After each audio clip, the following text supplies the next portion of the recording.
Have you ever noticed how some ideas are considered spiritual simply because they serve as an emotional leash? The phrase, "sex creates an invisible marriage," is one of those. It doesn't need to be true to be effective. It only needs to touch on the most vulnerable point of modern man, the fear of having been weak without realizing it. That's why this narrative takes hold so strongly. It offers a ready-made explanation for that strange feeling after certain experiences, the weight on your chest, the persistent memory, the feeling of having lost something you can't name. And when you can't name it, you accept any name they give you. They call it a spiritual bond, and suddenly, chaos becomes a personal religion. The problem is that this religion has a very specific altar: your guilt. And guilt, when it becomes a philosophy, doesn't make you more conscious, it makes you more controllable. A guilty mind becomes a predictable mind. It retreats, it represses itself, it tries to purify itself, and in this process it surrenders what should truly be sacred: sovereignty. Nietzsche had a brutal interpretation of this. When morality is built upon weakness, it doesn't elevate man, it domesticates him. Resentment disguises itself as virtue, and cowardice learns to speak beautifully. The man who cannot bear the consequences of his own desire begins to call his incapacity a principle. He doesn't say, "I was unconscious." He says, "This is dangerous." He doesn't say, "I went in without a balance." He says, "This trapped me." And so he transfers control of his own life to an invisible force, as if the problem were sex, when in reality the problem was the absence of it. Because there's a truth that cuts deeper than any mystical phrase. Sex doesn't have enough power to steal anything from you that you haven't already given away. What fragments you is not the act, but the internal state.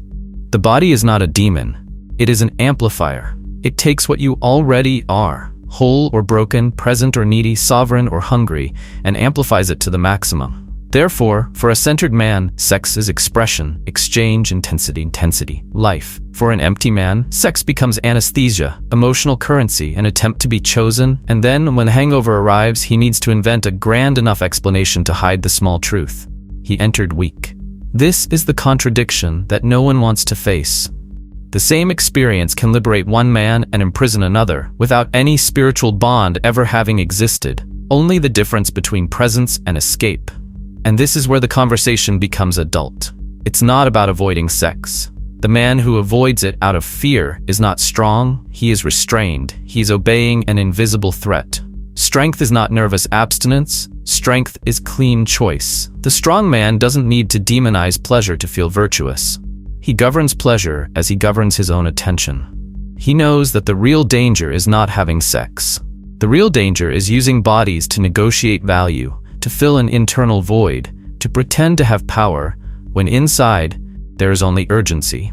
The idea behind this video is to wrest sex from the hands of guilt and return it to where it should always have been, in the hands of conscience. And to do that, first, we need to destroy the comfortable narrative of the invisible marriage, because it's seductive for precisely the wrong reason. It provides a sacred excuse for human error. So let's start at the beginning, with the myth that seems profound but serves as a handrail for those who cannot sustain their own abyss: the great lie of the invisible bond. The great lie of the invisible bond doesn't survive the light, but flourishes in the shadows. It wasn't created to explain reality. It was created to tame the anxiety of those who can't stand by their own choices. When someone claims that all sex creates an inevitable spiritual marriage, what's being done isn't a description of the world, but an attempt to organize internal chaos through an absolute narrative. Absolutes are seductive because they alleviate the weight of responsibility. If there's a metaphysical force that decides for you, then you don't have to face the most uncomfortable fact of all, that you entered without presence, without access, without awareness. This idea spreads because it works emotionally, not because it's true. It delivers a complete package: guilt, fear, and containment, all wrapped up with an appearance of depth. And modern man, already tired, fragmented, and insecure about his own desires, accepts this package as if it were ancestral wisdom, when in reality it's just an elegant form of control. Nietzsche saw this mechanism with cruel clarity. When a morality is born from fear, it doesn't elevate the spirit, it weakens it. She doesn't create strong men, she creates obedient men who call their obedience a virtue. The invisible bond is this: a morality constructed for those who don't trust themselves. It says, in essence, that man is incapable of experiencing pleasure without losing himself. That desire is greater than conscience, and that the only way to survive is to restrain oneself, to watch oneself, to blame oneself. It seems spiritual, but it's profoundly pessimistic about human nature. It assumes that man is weak by definition and needs a metaphysical threat to behave. The detail that almost no one notices is that this narrative only gains strength after the damage. No one feels a spiritual bond in the moment of full presence. It appears afterward as a retroactive explanation for an internal state that was already misaligned. The invisible bond is always a story told afterward, never before. It is born when something hurts, when something sticks, when something confuses. And instead of investigating the real origin of this pain, this confusion, a symbolic shortcut is chosen. It was sex. It was the exchange of bodies. It was something mystical. This is more comfortable than admitting that the problem was there before. Incubating in neediness, in the need for validation, in the unconscious attempt to use the other as an emotional anchor. The myth of the invisible bond protects the ego from the simplest and hardest truth. It wasn't sex that trapped you. It was how you entered into it. This narrative creates a dangerous consequence. It shifts the individual's axis outside of themselves. If power lies in the act, if danger lies in the other's body, then you become a hostage to external circumstances. Your sovereignty ceases to be internal and becomes dependent on avoiding experiences. This is not mastery, it is containment. The contained man is not a conscious man. He is a man in permanent vigilance. He does not choose clearly, he avoids out of fear. And fear has never been a sign of strength, only of absence of center. When spirituality becomes an alert system, something has been lost along the way. The curious thing is that the same men who defend this idea often believe they are becoming more elevated, when in practice, they are only becoming more rigid. Rigidity is not depth, it is disguised fragility. A truly strong spirit doesn't need to transform every experience into an existential threat. It traverses, metabolizes, integrates. It doesn't fragment easily because it didn't enter fragmented. This is where the contradiction begins to bother us. If sex were, in fact, such an absolute and uncontrollable force, no man in history would have been able to traverse it without losing himself. And yet, the most integrated, most centered, and most dangerous men have always been those who experienced pleasure without needing to transform it into guilt.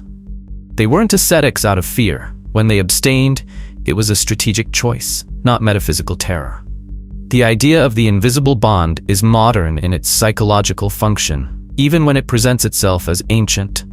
It serves a time when man has lost contact with his own axis, and without that axis, everything seems threatening. Pleasure becomes risk, attraction becomes a trap, desire becomes a reformulated sin.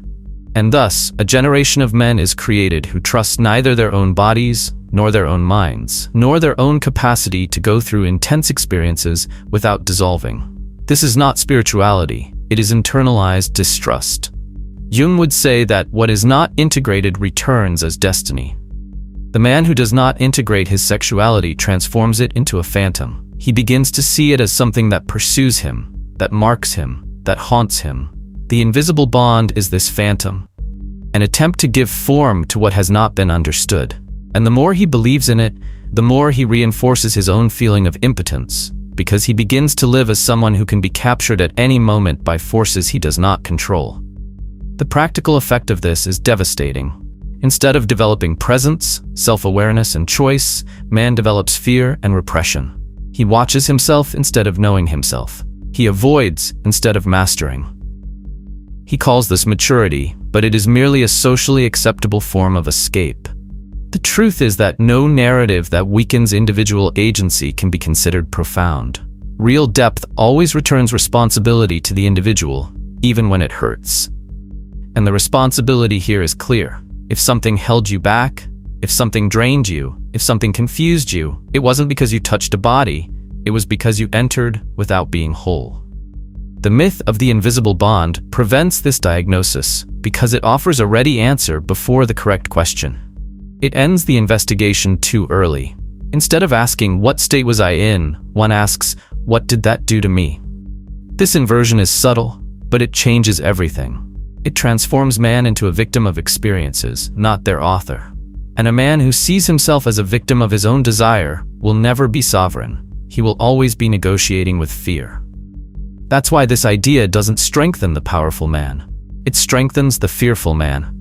The powerful man doesn't need to believe that sex creates mystical bonds to act with discernment. He acts with discernment because he knows himself, because he feels when he is whole and when he is not, because he knows the difference between expression and anesthesia.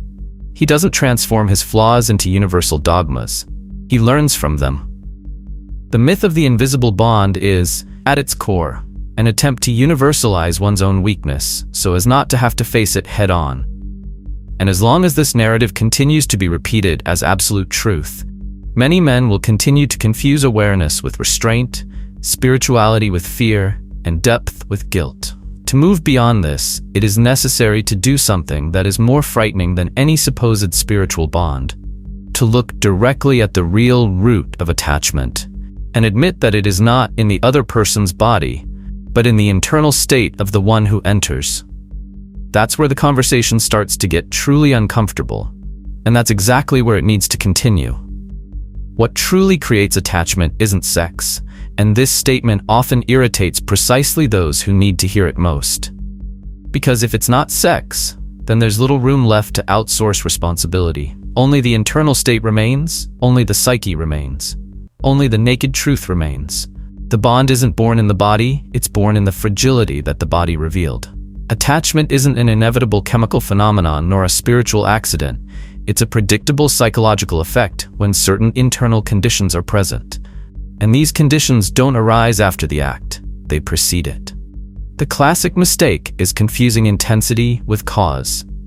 Sex is intense, yes, but intensity doesn't create dependence on its own. It only exposes what was already unstable. That's why two people can have equally profound sexual experiences and emerge in opposite states. One clearer, the other more confused. One whole, the other fragmented. If sex were the direct cause of attachment, the effect would be uniform. It isn't. The difference lies in what each person brought into the experience even before the first touch. Attachment arises when sex ceases to be an expression and becomes a compensation. When it is used as an attempt to resolve something that is not physical. When it enters the scene as emotional anesthesia, as a silent plea for validation, as hope disguised as pleasure. At this point, the body becomes a tool to negotiate internal value, and every negotiation based on neediness ends in debt. The man who enters seeking something he doesn't have inside leaves carrying more weight than he entered with, because now he has associated that momentary relief with the figure of the other. It's not a spiritual bond. It's basic psychological conditioning. The brain learns quickly when something relieves pain. If you enter hurting, any relief becomes a reference point, and reference becomes attachment. This has nothing mystical about it, it's simply human. The problem begins when this dynamic is romanticized or spiritualized, because this prevents a correct diagnosis. Instead of looking at the emptiness that preceded the act, the man looks at the act as if he had created the emptiness. This inverts cause and effect and keeps the cycle intact.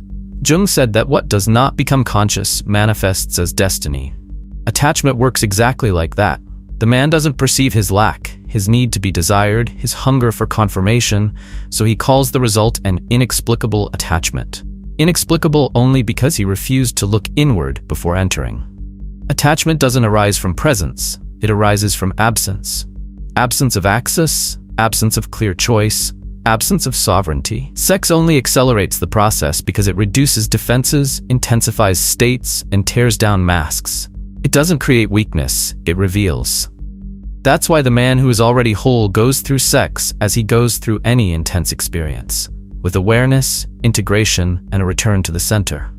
But the man who enters fragmented uses the other as an emotional crutch, and is then surprised when he can't walk alone. Here arises another troubling contradiction.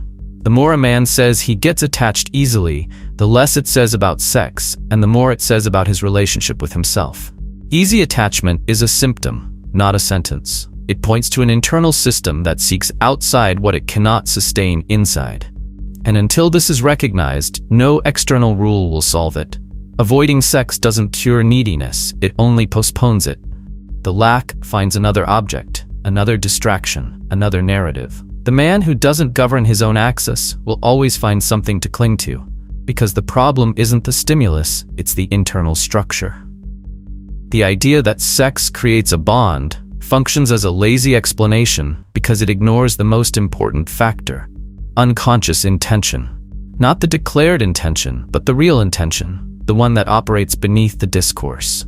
You can say you entered for pleasure, but if deep down you entered wanting to be chosen, validated, seen, saved from your own emptiness, then the price will come later, and it will come in the form of attachment, confusion, idealization.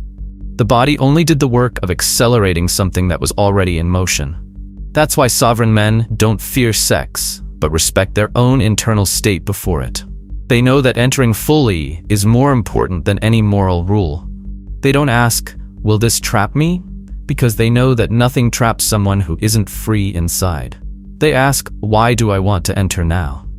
And that question changes everything, because she shifts the focus from the other person to herself. Attachment is always a trace left by something unresolved. It's the side effect of an exchange where one party was seeking more than they were offering. When there's a clean exchange, there's no emotional debt. When there's debt, there's a forced bond. And forced bonds are confused with depth by those who don't know the difference between intensity and integration. Attachment, therefore, is not a sign that something was special in a high sense. Often it's just a sign that something was used as a crutch. This doesn't diminish the experience, but puts it in its proper place. The mistake is turning this effect into a universal rule, because that prevents growth. If a man believes the problem is sex, he will never look at his own fragility. He will become careful on the surface and negligent at the root. He will control behaviors without transforming internal states, and this generates a specific type of rigidity. The man who seems disciplined but lives in constant tension, because his discipline doesn't come from clarity, it comes from the fear of repeating the pain. This man is not free, he has only built a more sophisticated cage. Attachment, when understood correctly, is a cruel but precise teacher. It points out exactly where the axis failed. It shows where there was escape, where there was unequal exchange, where there was an attempt to complete oneself in the other.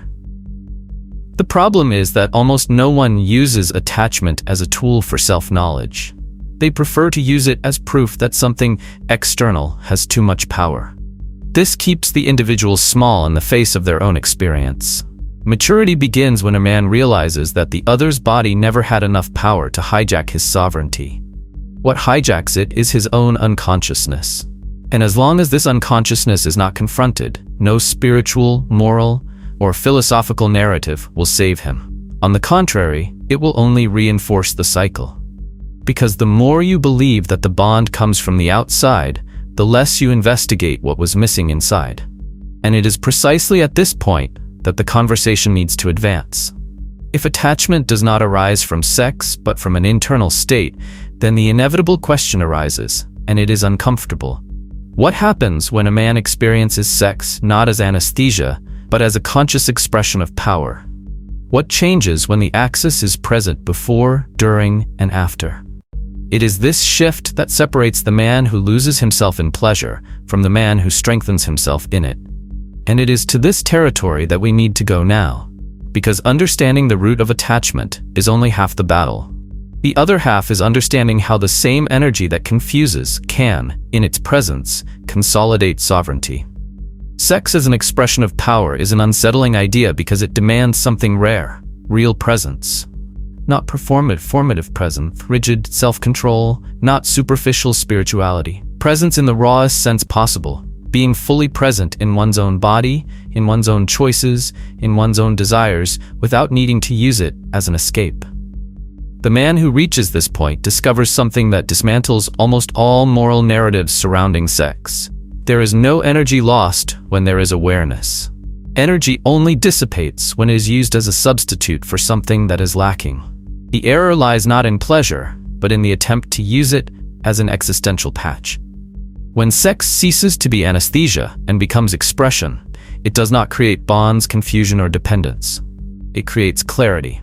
And clarity is always uncomfortable for those who live hiding from themselves. That is why so many prefer to demonize the act rather than confront the internal state that precedes it. The sovereign man understands that sexual energy is neutral. It does not save, condemn, bind, or liberate on its own. It amplifies. It amplifies presence, or it amplifies emptiness. It amplifies strength, or it amplifies neediness. The problem is that most men enter into sex without knowing what state they're in, and then try to interpret the effect as if it were the cause. When they come out confused, they say sex confuses them. When they come out dependent, they say sex creates a bond. When they come out drained, they say they lost energy. They rarely ask if they went in whole. And that's the only question that matters. The man who governs his own psyche doesn't ask sex what it will cause. He observes himself before entering. He doesn't negotiate with fear, he negotiates with inner truth. If there's urgency, he waits. If there's need, he withdraws. Not out of morality, but out of intelligence. He knows that entering weak isn't a sin, it's strategic foolishness. Nietzsche spoke of the man who says yes to life, not out of impulsiveness, but out of sufficient strength to sustain the consequences. Sex, in this context, is neither vice nor virtue. It's a field of expression of one's own inner structure. The strong man doesn't feel threatened by it because he's not trying to complete himself there. He's already whole beforehand. And that's precisely why he doesn't cling afterward. Attachment is always an attempt to prolong something that served as compensation. When there was no compensation, there's nothing to hold on to. Conscious sex doesn't become an obsessive memory, an emotional ghost, a spiritual narrative. It happens, it's lived, it's integrated, and it ends. It leaves no trace because it didn't try to occupy a place that wasn't its own. The man who lives like this seems cold in the eyes of those who confuse intensity with dependence, but in reality he is the only one who can experience intensity without losing himself in it. This is the contradiction that few accept. The more present a man is, the less sex marks him. And the more absent he is, the more he believes he has been marked. Sex as an expression of power is not about dominating the other, but about self-mastery. It's about not needing to be chosen to feel valid. And after all this, it becomes impossible to pretend that the problem was sex. It never was. The problem has always been entering life and people without presence, without direction, without inner control. The man who gets lost in pleasure is not a victim of pleasure. He is a victim of his own absence. And the man who lives running away from intense experiences is not virtuous. He is merely negotiating with fear. What separates power from servitude is not how much you feel, but how much you govern what you feel. Desire is not the enemy of the conscious man. It is his raw material. When you understand this, everything changes. Relationships change, presence changes, the way you enter a room, a conversation, a look changes, because the game ceases to be external and becomes internal. But here's the part nobody likes to admit. Understanding is not enough.